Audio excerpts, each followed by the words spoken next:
If you are not familiar with the MyoReps technique, this will be a quick primer on number one, how to execute it, and number two, what are some benefits and why we actually use it in training sometimes. We will start with how to actually execute it, because I think the benefits become almost apparent as you see the difference between a normal, say 3 sets of 12 versus a MyoRep set. So we'll use leg extensions as our example here, but this is commonly used for a variety of single joint exercises. So think tricep push downs, leg curl, leg extension, bicep curl, movements where you're focused on one muscle group at a time. So not like back squat or deadlift, for example. Okay, so let's go back to that example of maybe common protocol, 3 sets of 12 with a 2-minute rest in between. Nothing wrong with that whatsoever. Let's compare that to the MyoRep technique, which I'll now put up here on my right. Maybe it's your right, who knows? So we'll start off with one set of 10 to 20 to an RPE 9.5. RPE 9.5 means you're effectively going really, really close to failure. So this is a super high intensity set. Right now, this doesn't really feel any different probably than a normal 3 sets of 12 set.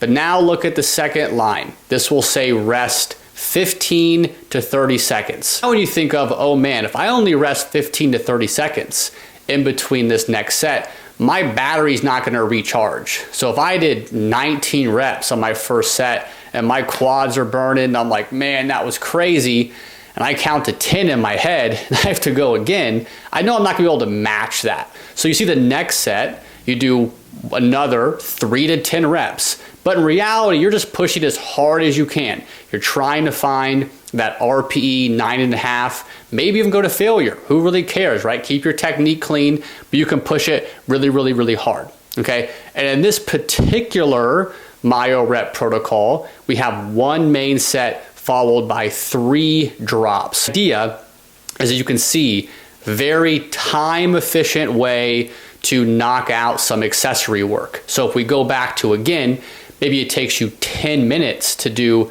3 sets of 12. This could try to take you 3 to 5 minutes. And that's not a huge amount of savings in your time, but you could imagine if you do this for 2 different exercises at the end of your session, that saves you 10 whole minutes in your workout.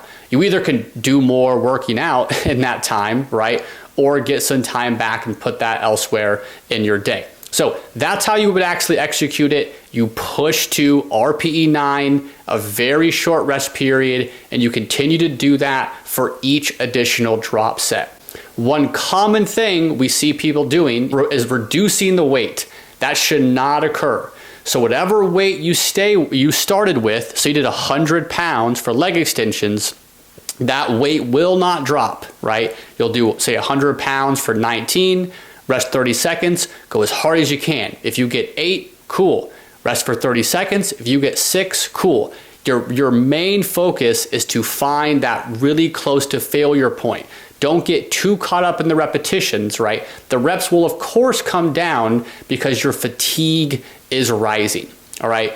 So we talked about the main benefit of MyoReps, the fact that it's time efficient. The second benefit here is also gives you a lot of quality, or what people would call effective repetitions. So if we think of something like 3 sets of 12 on a leg extension, we all know those first, let's say 6 reps, the first half of the set, you're kind of getting the flow. Maybe there's a little bit of burn there, but those are not the real reps that are driving muscle growth, driving strength. It's definitely closer to the back half of the set, and probably even reps 9, 10, 11, 12, where a lot of that intensity is high, where we're seeing that improvement. So if you think about doing a normal 3 sets of 12, maybe the first 6 reps are fairly easy, the last 6 are pretty good, and that happens for each set, right? So we'll get quick math in my head. That means you have like 18 hard reps out of the 36. Now, let's compare that to the MyoRep protocol we have here again. Now that first set, right, not all 19 of those reps are gonna be super challenging.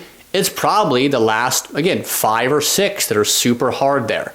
But now, because we restricted that rest period, we're only going for 30 seconds. And the first time you do this, you'll feel it.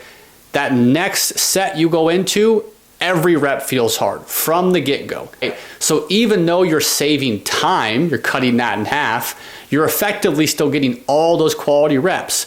Maybe you get like 6 quality reps on the first set and then 5, 5, 4. So whatever that could be, that's whatever, 20 effective reps in that MyoRep set. That's actually more than I anticipated with the regular sets there, right? So hopefully that makes sense, and it will most certainly make sense once you actually execute it with high intensity, because all of those drop sets, every single rep kind of fighting for your life, and that's the point, right? The final benefit I'll say here is it's just fun. It's a fun way to kind of mix up accessory work. A lot of us have been training for years or decades. Man, convincing yourself to go hard on a hammer curl can be a little bit challenging. So throwing in something like a MyoRep set can just kind of be a fun way to finish off a couple of accessory movements on a bodybuilding style day. So that is the somewhat quick 7-minute primer on how to execute MyoReps.